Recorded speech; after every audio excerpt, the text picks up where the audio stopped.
Hey everybody, Hello. welcome back to The Chosen Chat. My name's Justin. I'm Kerri. And today we're going to be looking at Season 2, Episode 2. If you have not watched our previous videos, I want to encourage you to go back through this playlist and watch some of the previous episodes. We've been discussing each episode along the way and been asking a set of questions that you can find in the description below. So let's go ahead and jump in. Yeah. The first question that I have is, which character did you resonate with? What part of the episode grabbed your attention or shimmered or shined? The one that you wanted to hit the pause button and you wanted to talk to someone about it. I love Philip. The way I love he's a little quirky. He just kind of comes in and becomes part of it. But the part that really resonated with me was Philip's conversation with Matthew and how Philip goes out of his way to bring in the outsider. He sees someone who isn't fitting in and he seeks him out. And then he has this conversation with Matthew about how Matthew just doesn't understand. And he doesn't understand how people are talking and he doesn't understand how the world works, basically, and what he used to be. And Philip says something about it doesn't matter what we were. What matters is what we are now. And that was that moment that I wanted to hit the pause button. That sometimes I think we are so absorbed in what we used to be and letting go of all that. But if we're part of the family of God, that's all that matters. Yeah. I think there are two parts for me. One was the conversation that Simon was having with Jesus, where Jesus says, we can all learn from one another. Yeah. And it's so interesting to me how quickly Simon went from being a fisherman, a flunk out, Yeah. to thinking that he was the best and the leader, and Yes. he's probably type A, probably an Enneagram 8. Oh, he totally is. I've already, And totally is. But it's so interesting how quickly he moves into that kind of elitist mentality, Yes. that posture. And I love that Jesus starts to help him see that we're doing this together and that we can all learn from one another. I love the way that conversation was happening right after Jesus is like, I'm going to take a turn with the cart. Like, I don't mind getting my hands dirty. And Peter is like, well, I need to be in charge. And, there's this tension that's happening with Simon and the example that Jesus is setting for him. The other part that really grabbed my attention was when it's Nathaniel, right? Yeah. The part where he's sitting under the tree and it's his worst moment. Yeah. And it's what we call here at One Life the shadowed moments. And I don't know if there was a part that I wanted to push the pause button and just sit with a while and that I resonate with, it's that moment.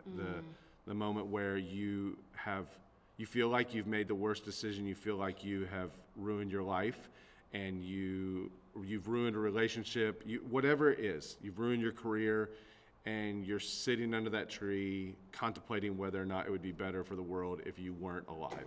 Yeah. And so, that was the part that really grabbed my attention. So the next question that I have for you is, thinking about that, what is the good news of this episode for you? What is the good news of this episode? So I think this episode does a great job where so many people in the episode are examining where they were. Like, they're coming to Jesus and they're like, I don't know. Like, the women are like, I've not learned. Yes. I don't know. And Matthew's like, I don't know what I'm doing here. And Peter thinks he knows what he's doing here. And Nathaniel doesn't know what he's doing anywhere. And Jesus, he says something to Peter and he's like, I have chosen each of you for a purpose. And that we can all bring our hangups and our weaknesses and understand that we still have a purpose. There is a reason we are here. Yeah. And all of the other stuff, it made us who we are, but it doesn't have to shape our future.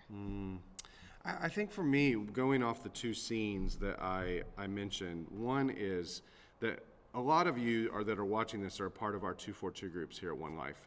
If you're not and you're watching this and you're a part of another church, we encourage you to get involved with a group of people, to be having these conversations with a group of people. And for me, it's something that it's kind of my heartbeat, and that is we are not meant to do this alone. Yeah. This following Jesus thing was never meant to be a private ordeal or individual sport. It was meant to be done in community. And so, and we can learn alongside of one another. I was recently having this experience with a group of college guys, and we were practicing this thing called Lectio Divina. It's a tool to read scripture. And we were reading the story of Jesus turning the water into wine in John 2. And we were sitting in this room and hearing what God had for us out of this story. And I'm sitting in this room with these 18, 19, 20-year-olds, and I am learning so much. And I'm 20 years older than them, you know, and I could easily fall into the position of the professional, you know, the expert. Absolutely. But in that space, as we open up God's word, as we engage with the resurrected Christ, we can learn from one another. And that is such good news, because that includes everyone that sits down at the table. Absolutely. I think that's what's so beautiful about the women saying, we just want to read it. We want to learn it. And in that culture, that wasn't a thing. No. You know? You can even see Thomas like, what are you talking about? What are you talking about? You know? And so we can learn from one another. So that's really good news for me. The other thing is when Jesus has the conversation with Nathanael in that alleyway on the street. Yeah. Essentially, he's like, you thought that I left you in your darkest moment, and I never left you. I never walked away from you. And I cannot think of any news that's better than that. Absolutely. And that every single human being, I believe, has had the experience where you are in a shadowed place, you're in a dark moment, you've made a bad decision, you've blown it again, you've screwed up, you've made a mess of things, and in our minds, we, I think, revert back to God is angry with me, he has walked away from me, he shunned me, and I'm here all by myself. Yeah. And the God that is revealed in the person of Jesus speaks to Nathanael and says, I saw you, Yeah. and I never left you. I never abandoned you. And I don't know who it was that said, like, what we believe about God is what we really believe about God. Like, what we believe about God in our worst moment is what we says so much about us and says everything that we need to know about what we truly believe about God. Absolutely. Not in our best moment, but in our worst moment, in our most shadowed moment. And so for me, so this moves us into the next question. Why is it difficult for us to believe this good news? And I think for me, it is, I still revert to the old model that says that when I mess up, God is going to walk away from me. And so, or everyone is going to walk away from me, and you don't have a place at the table. And so this whole episode is, you have a place at the table, we can all learn from one another, and the God that is revealed in the person of Jesus has never walked away from you. Yeah. There's nothing that can separate me from him. So how about for you? What makes it difficult for you to believe the good news? So I can point to a moment in the video, and it's when the men are all reciting this prophecy, and Mary and Rama just have this look, and Matthew, they all have this look of like, there's a conversation that has happened that I've not been part of.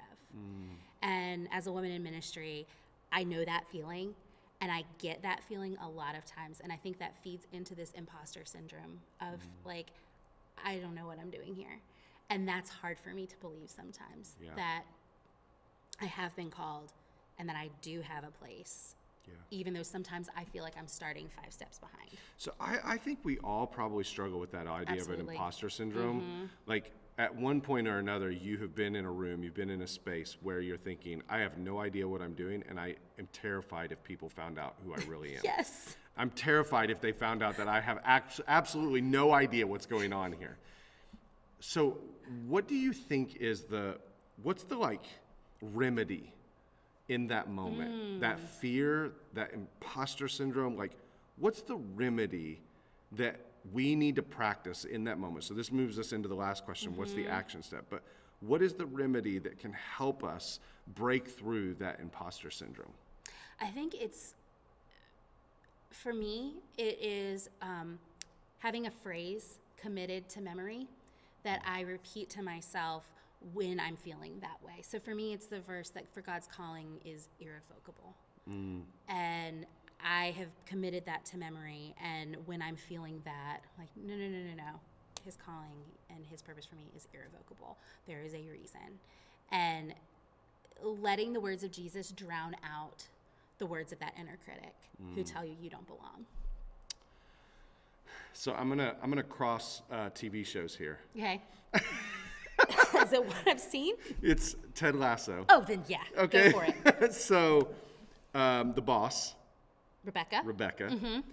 and Nathan, Shelley. Oh, yes. And Nathan has an imposter syndrome. Absolutely. And Rebecca is teaching him how to speak to himself in the moments whenever he's afraid. Yes.